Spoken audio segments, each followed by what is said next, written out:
A very good afternoon. Welcome to the last Sunday of this month of August 2020. It is the 29th day. My name is Wycliffe Orandi, and this is Citizen Weekend. We have a lot lined up for you, but first, let's take a look at the top stories.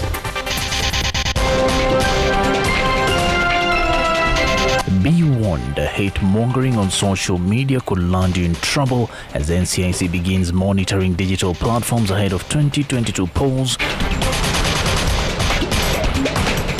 ODM leader Raila Odinga joins other faithful for a Sunday service at Bible Fellowship Church in Kigumo, Murang'a County. And over 100,000 Afghans evacuated on Saturday as US and UK troops continue the exercise before Tuesday's deadline.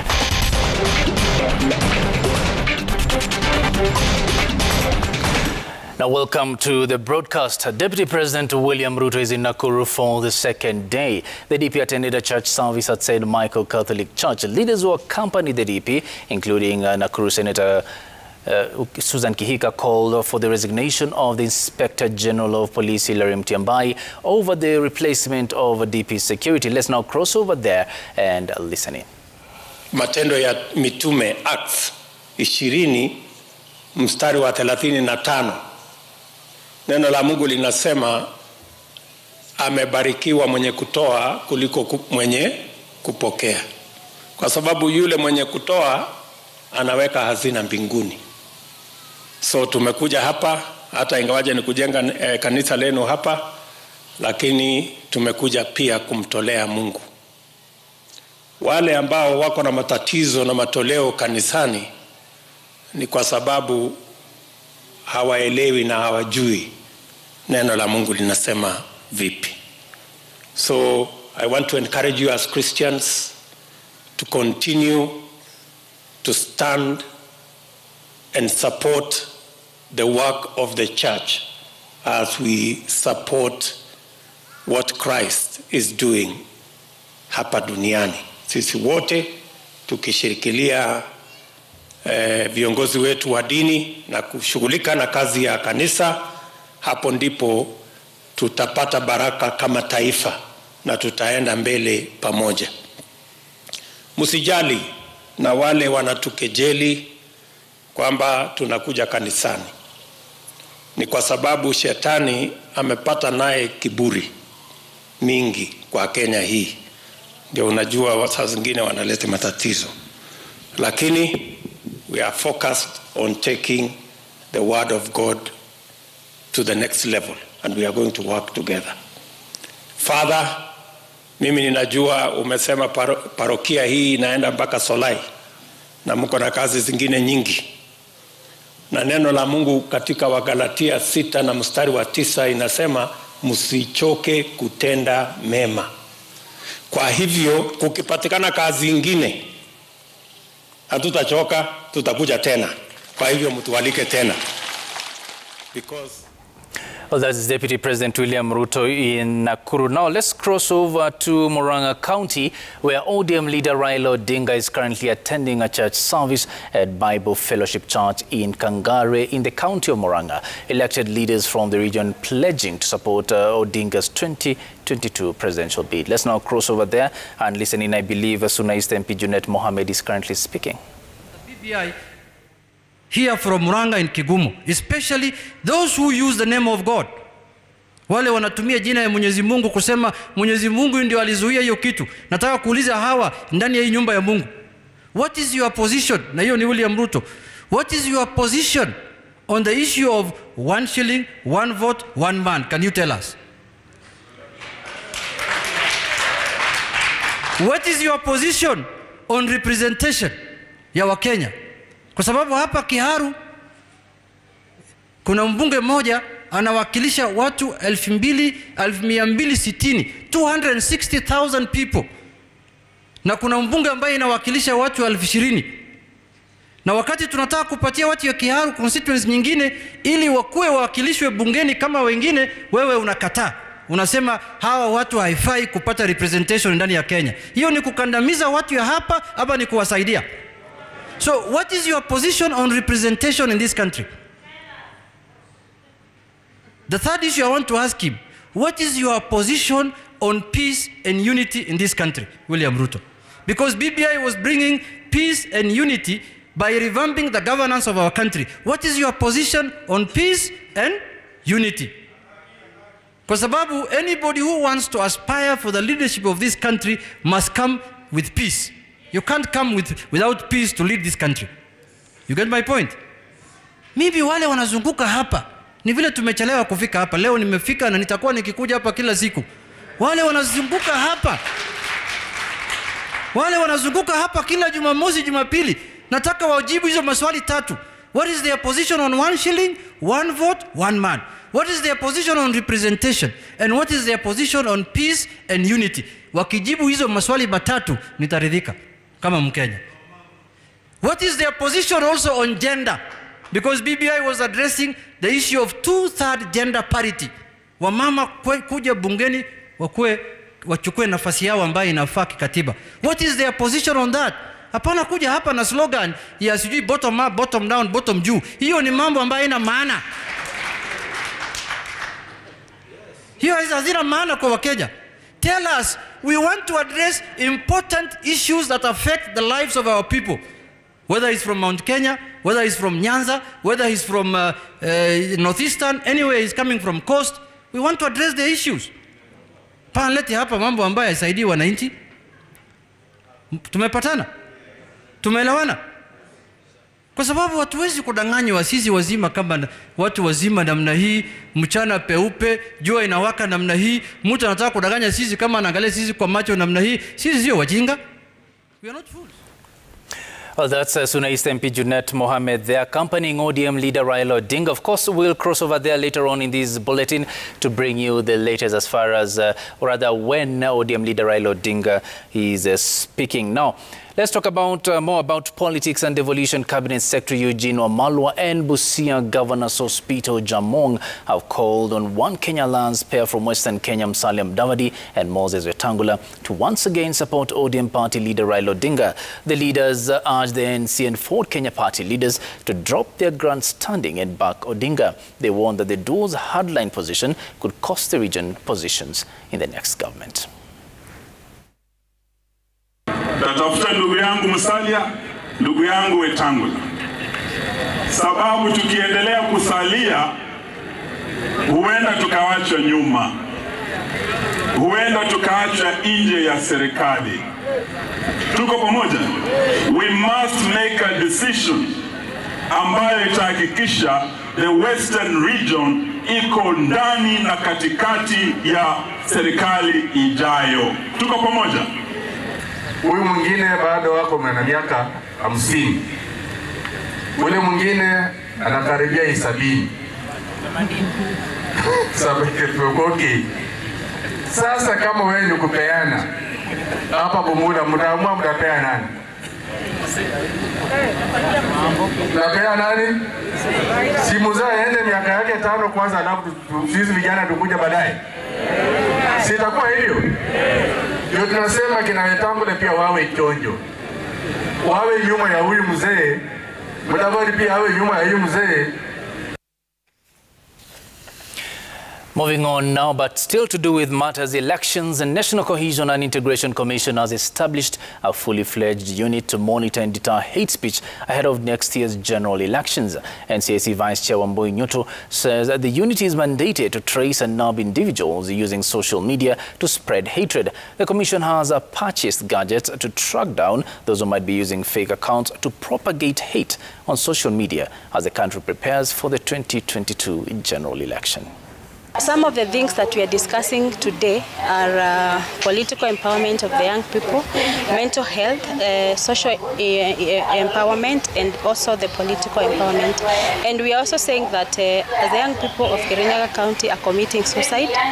And as Vijana kwa Vijana initiative, we are committing to go back to our people and talk to them and mentor them and tell them that life is easy, you can make it.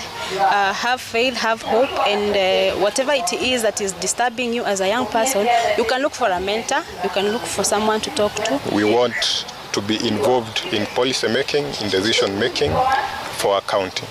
and even for the national government. And what I would wish to appeal to the youth today, do not be misused by politicians. Do not be the youth who is going to kill your neighbor because of a politician. Do not be the youth who is going to insult your neighbor because of politics. Let us stand firm. Let Kenyans exercise their democratic rights in the manner in which the Constitution has stipulated, in a peaceful manner. Let's now shift focus to matters to do with education. And Principal Secretary State Department for Early Learning and Basic Education, Julius Juan, has called on all teachers and school management boards to improve on academic performance, register institutions, and to ensure 100% transition. Speaking at Suget Primary School in Murang'a while conducting an assessment of infrastructural development, Juan regretted that Narok County was ranked third lowest in the transition to secondary school. As schools are scheduled to reopen after the half-term break Monday, there are still counties lagging behind in the 100% transition to secondary school. Narok is the third lowest from the bottom after Kwale and Kilifi. 72% of the learners who finished standard 8 ndio wameenda secondary. That is 3,168. Now we still have 680 candidates who finished primary last year who have not reported to secondary school. At the Suget Primary School in Murang'a, Narok, Julius Juan, Principal Secretary, State Department for Early Learning and Basic Education, led education officials in assessing the school. It is illegal, and I want that to put in capital, to have anybody who is not registered with TSC to purport to be teaching in a school. Juan also warned all school board of governors and politicians against obstructing administrators on executing their mandates in learning institutions.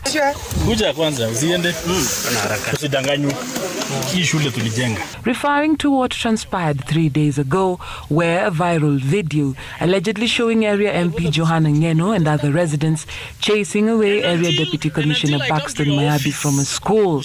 Let me tell you, my friend, I was talking to him. I'm not talking to you. Mayabi was at the institution to assess the safety of learners in 2 blocks still under construction, to inspect the pit latrines that have been constructed, and to determine the eligibility of the school for registration. School's registration is done by the PS, not you, not the county. It is done by the PS. Mayabi and the company of other education officials met resistance.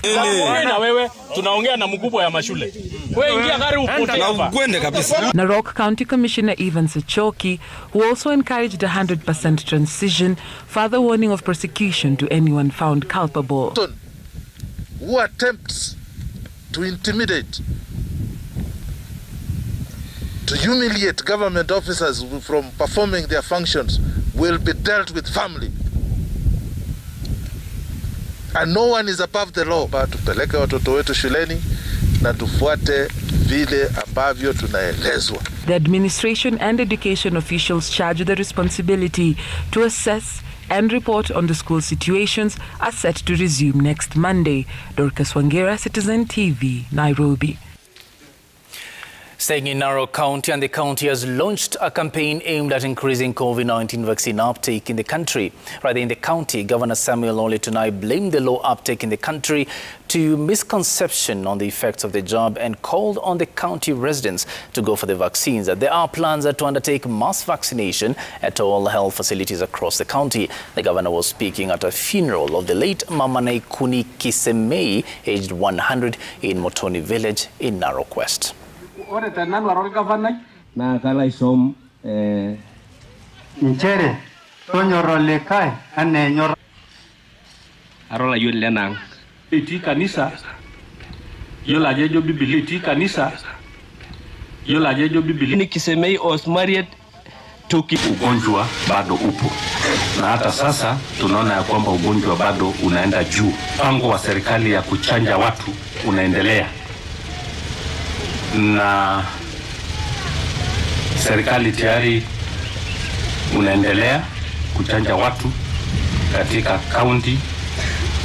Tulikuwa tumesema ya kwamba huko headquarter inaendelea na Kilgoris, lakini kwa sasa nataka pia kufungua hapa level 4 Lolgoria, watu waendelee kuchanjiwa pia hapa Lolgoria. Najua kulikuwa na propaganda, watu wanaambiwa ya kwamba ukichanjiwa pengine kuna side effect, na ndio tunataka kuambia watu ya kwamba hakuna shida yote watu wakipata hiyo jab. In fact, ukipata hiyo chanjo inasaidia wewe za 80% zaidi ya 80%.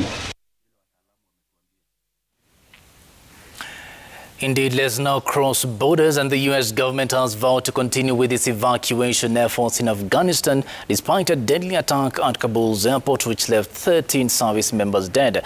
200 Afghans were also killed during the explosion. Pentagon sources say the U.S. troops are now bracing for another potential terrorist attack even as they continue with evacuation efforts. President Joe Biden met with his national security team on Friday to discuss the dangers still ahead. The Pentagon is looking to keep the airport safe as the military draws down ahead of the August 31st deadline.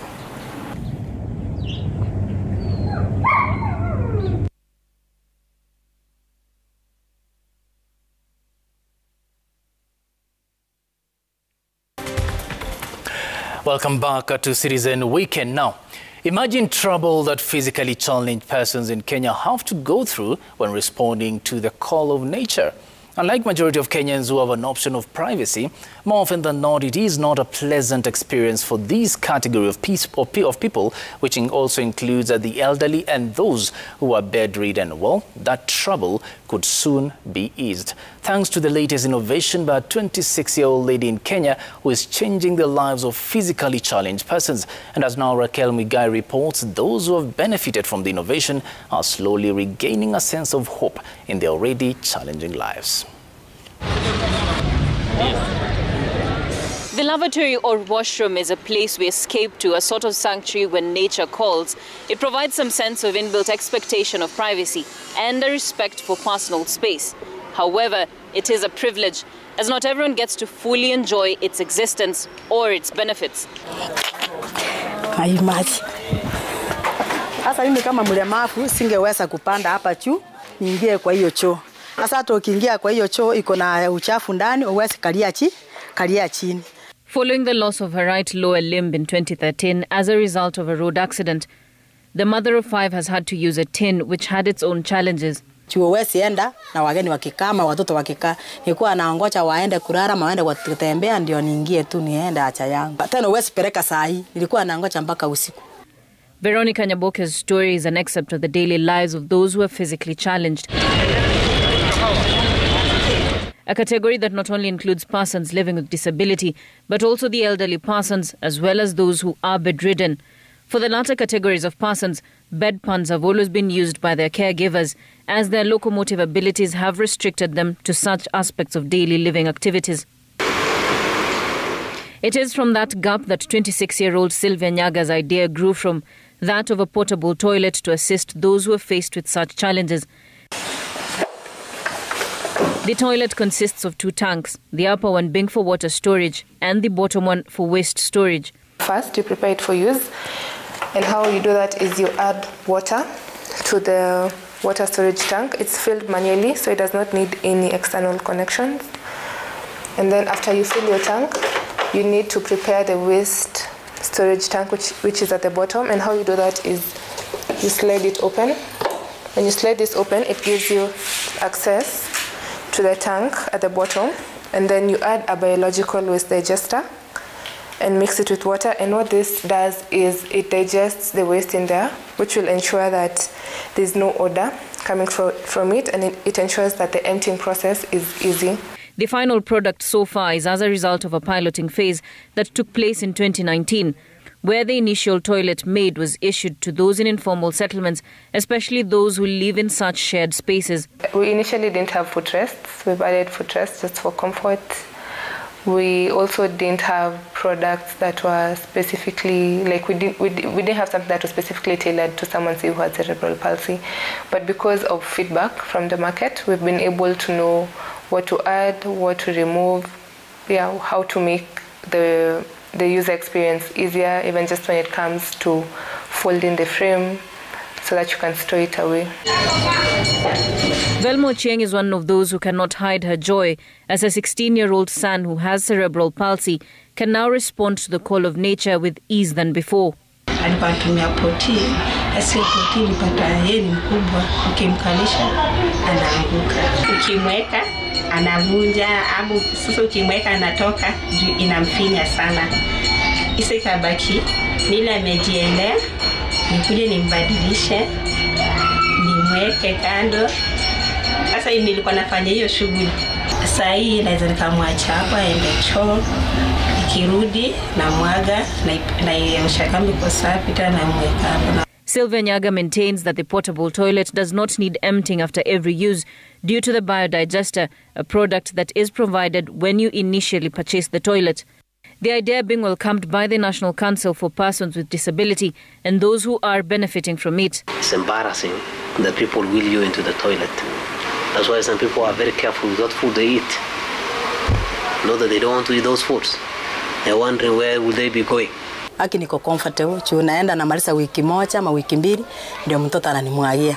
Sasa hii niko comfortable na hiyo chuo, hata kukaa saa kwa kukaa huko niko comfortable sana. A very exciting time for Kenya because it has shown that solutions for persons with disability that can make their day-to-day life easy can actually come from within at a much affordable cost and also meet the various needs of persons with disability. Sylvia's innovation has seen her get 2 awards, one from the Ministry of Water and Irrigation in 2019 and another in 2021. Her biggest challenge at the moment remains to be production, as she is now doing a hybrid of both locally and internationally sourced out materials. Our current plan of improving and increasing production is through funding from BULLENTIN, which is a project by the government of Kenya. We'll be able to buy our own machines and be able to do the production internally as opposed to outsourcing. And if we do internal production, it means that the processes are faster, they're better, we're able to improve it faster, it means the quality is better. Her dream is to ensure that whatever products she comes up with caters specifically to every person, be it a custom-made wheelchair like this one that allows one to answer the call of nature with little to no movement from their chair or otherwise. Raquel Muigai, Citizen TV. Thank you very much, Raquel. That's a great initiative there by Sylvia Nyaga. Let's now move on. And the Supreme Council of Kenya Muslims says it is ready to mediate between President Uhuru Kenyatta and his deputy William Ruto in order to end their ongoing squabbles. In a media address, the chair of the Muslim Leaders Forum in Namlef, Sheikh Abdullah Abdi, says the exchanges between the two leaders is a recipe for disaster and it was important for them to cease fire. The Kenyan public is being treated to a public display of utter hostility between the head of state and his deputy. Something unseen or in a magnitude never witnessed before in our country, which is a recipe to divide our people. These offices are bestowed with great honor by our constitution and trust by the people of Kenya and should not be demeaned. We therefore call on President Uhuru Kenyatta and his deputy William Ruto to give Kenyans a break. Kenyans gave you the mandate to govern on the basis of our constitution and laws. That mandate came with the clear responsibilities and expectations. We must change, and urgently so. Our leadership approach, leadership is one of the most critical ingredients of success in our nation, community, organization, and family. Leadership inspires and sets the tone of the nation. Leadership sets the standards for integrity and the lives of them. Leadership organizes these people and calls for harmony and seeks to unite the country in a genuine manner. Leadership draws the lines that must never be crossed in terms of character, integrity, and public decorum. Regrettably, this is not the case today, and unless something is done, this may not be the case.